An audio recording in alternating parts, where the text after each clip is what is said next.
Hi, my name is Keith Cooper, Northlight Images, and in this video I'm going to do a quick catch-up on using GFX100S that I got recently for some actual paying work.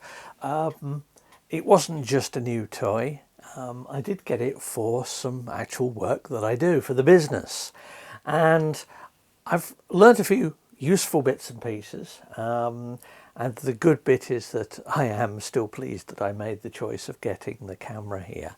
The jobs were some fairly basic architectural photography ones.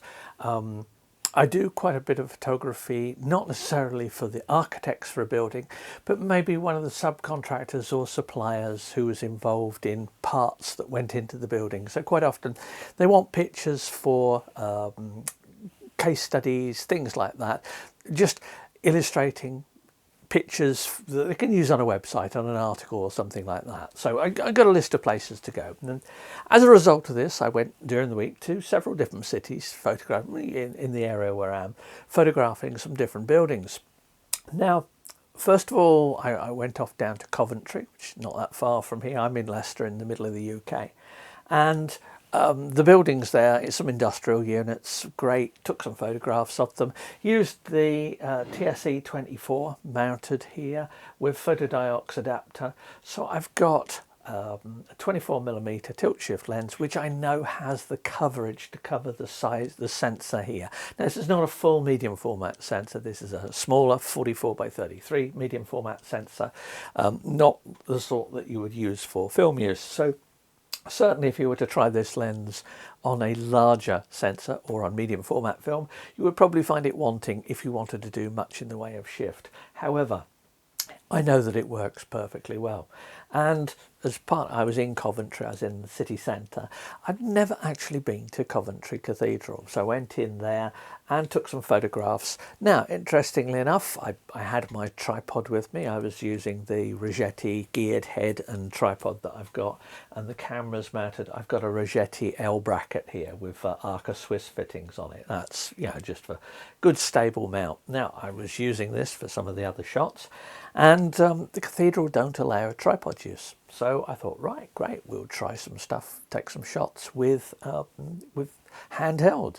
I've got image stabilization. Now I've set the lens adapter info on the camera for the focal length of the lens. I've got several of them put in for different lenses I might care to try. That tells the image stabilization how to react to things. And it does show up in EXIF data, so you do get focal length data, even if you're using, and I'll come back to these a bit later, these are some old Mamiya 645 lenses that I've got. So I've had a brief try, not on jobs, those ones. For the jobs I stuck with this one here. Had the TSE 17 in my bag as well.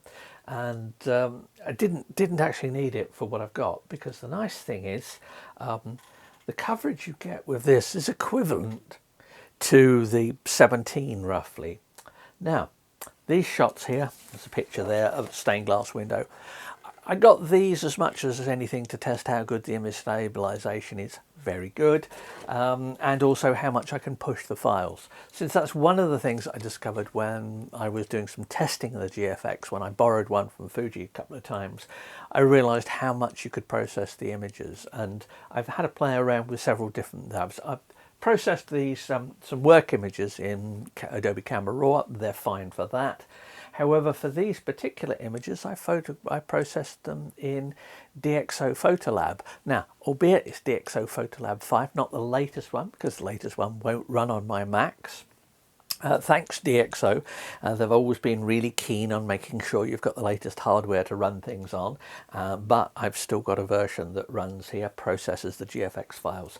The prime noise processing and detail processing, or is the super duper whatever, ultra prime or whatever it's called, works exceedingly well. Now this stained glass window just comes out great on this. I've printed this on because I've got the Epson ET 18100 here for a review. I've printed this on some metallic paper because it really does suit a colourful image like this where the colours are intense and strong. That is shot using the TSE 24 at the full frame size. Likewise, shot here looking the opposite or looking towards the entrance where there's lots of etched glass, large window there with all etchings on it. The detail is excellent there. No problem with softness of the lens. I haven't had to do a huge amount of shift here. I have done quite a lot, but I've not really had any problems with vignetting or anything. Now, these were just pictures that I just took whilst, because I happened to be by the cathedral. I'd never been to Coventry Cathedral. Later on in the week, I was in Birmingham, central Birmingham. Now, normally I prefer weather like this when I'm taking shots, but sometimes you just have to go and get the shots. What do you want? Here's part of the Selfridges building. Now, this is taken with a 24 on the full frame, so we've got it in 4:3 ratio here. Now, looking at this one, I can see a bit of vignette. This is shifted upwards quite a bit. I can notice some mount vignetting at the bottom here. Now, not unexpected, doesn't matter. There's a bit of vignetting at the top here as well. With this image, if I look for the detail in the shot, I can certainly see that along this top edge here, the detail is not as sharp as it could be. I've noticed that this lens has along one edge, it's distinctly softer just along the edge. I suspect it's because some time ago I knocked it. The misalignment wasn't enough ever really to notice it when I was photographing on the 5DS, but certainly using this doesn't matter in this shot. Now, this is taken also at f10. Oh, dreadful. Far too small an aperture because of diffraction problems. Well, diffraction problems are great, one thing if you're discussing a theoretical, but when you're actually getting a photo, sometimes you want a bit more depth of field, so you use a smaller aperture. Depends on the picture. All of this area here is absolutely sharp. The detail here, these discs on it, they're sharp. That's the key elements that I wanted to show. Nobody is going to notice that it's ever so slightly softer along the top edge. People simply won't notice. Now, I used the 24 there mostly at the full frame size, so the 33mm by 44mm. But if I didn't need the coverage, because for this particular job, these images are being supplied at about 6,000 pixels along their longest edge, I could shoot in crop mode and still get 9,000, which I can reduce in size down to 6,000, gives a degree of sharpening when you do that, so I'm okay with that. For these particular images, this is full frame because I wanted the coverage of that, and the lens can do it. These two pictures, this is Nottingham Contemporary, another city not far from here I went to, a series of shots here. So one here, I particularly like the way I've been able to keep detail in the shadows here. Something that with the 5DS, I could have done it, but I would have noticed quite a bit of noise. You really do. The more I process images from this, I appreciate the difference between a 2015 camera and a 2022 or whenever it was camera. It's not the absolute latest. Similarly, if I only ever wanted the 50 megapixel that I got from the 5DS, then perhaps an R5 would be good. Now, some people said I should wait for an R5 Mark II, but that doesn't exist, and I've been following rumours for far too long ever to really be bothered about waiting for a camera that might possibly turn up sometime just because it's the next number. Great if you're invested in a lot of Canon glass and you need all the Canon features and stuff for it. Use long lenses, use autofocus. I don't. The fact that this works with this lens is absolutely great. So I've got a shot here and I've got another one here. I just like the colour from it, the building, the gold, bronze look to it. Both pictures, notice these two are in narrower 35mm format, 3:2 format. These are shot straight 24mm on a 35mm area of the sensor. So for these ones here, even this one here, which has got quite a lot of vertical shift, there's no vignetting, there's no softness at the top. Likewise on this, there is no softness along the edge here or anything. If I need this size, 24mm. Now, what this does bode well for, because 24mm is a focal length I like using. Here it's pushing it a bit because this is closer to the 17. What it means is that when Fuji bring out their 30mm tilt shift lens later this year, it's going to give roughly the field of view of a 24mm. That means I get this field of view, which was just what I wanted for quite a few of the shots. If I want wider, I can put this on and I can get that. Now, what about other lenses? Well, I will be testing more lenses than that, but this was just a practical use, processing the images from a series of jobs during the week. Several of these shots here are not even using the tripod. The image stabilization works a treat on it. I've looked at it. Yeah, I'm sure there may be some detail, and some people will tell me that the image stabilization, I shouldn't worry, you shouldn't rely on it too much. It worked. The pictures are great for what they're wanted for. Remember, that's the important bit, for what they're wanted for. So these ones, slow shutter speeds, the image stabilization really showed how well it works here.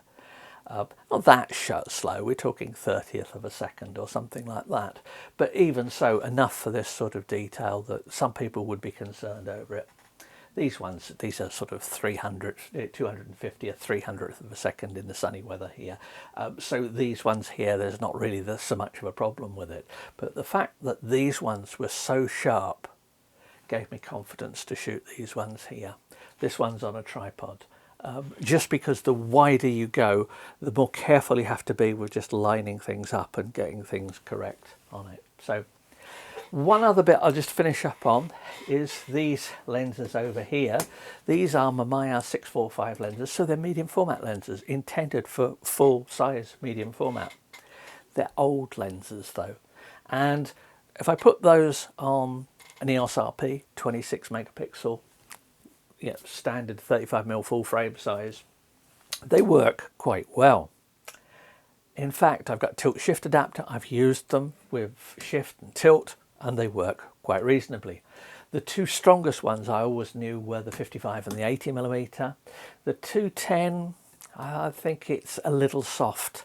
The 35 certainly shows its age as a wide angle lens. Now, they work great on the EOS RP. Put them on the GFX100. Yeah, the 50 and the 80 are quite sharp. Problem is, though, they are manual focus, and you're relying on the focus peaking and measuring focus here, so they're not quick to use. So I will undoubtedly be getting some proper lenses for this at some point, but at the moment I don't need stuff like this for the kind of work I do. What I need is ones like this, and occasionally the 17, and occasionally the TSE 90 that I've got that works an absolute treat on this one. But they're what matches what I've got, what I need. So some quite good pictures, good enough that I'm happy for of taking this camera on the job. The first trip I had in another camera bag, I had my 5DS sitting there just in case. The second two trips out, I didn't bother taking the 5DS.